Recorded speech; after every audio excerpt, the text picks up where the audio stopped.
Na,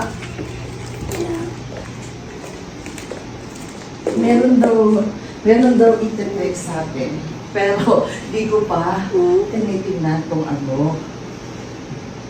Kinakabahan ako, nak. Hello! Hello, Snowy! Text na.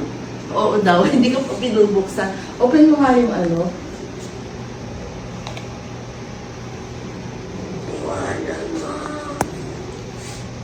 Asan yung... Teka lang. Ano? Snow.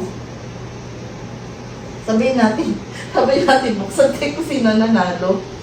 Asan yung phone mo?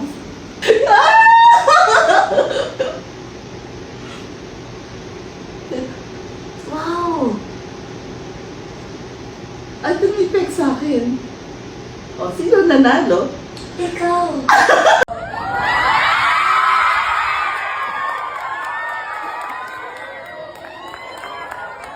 Hello po, good morning. Thank you so much po. Pasensya na po, tinigil namin yung screening. But, Congratulations sa Team HLA or Hello Love Again sa Star Cinema and GMA Pictures dahil sa first day gross ng Hello Love Again na pinagbibidahan ni Catherine Bernardo at Alden Richards, tumabo lamang ito ng 85 million, the biggest opening day ever sa first day gross in a local film.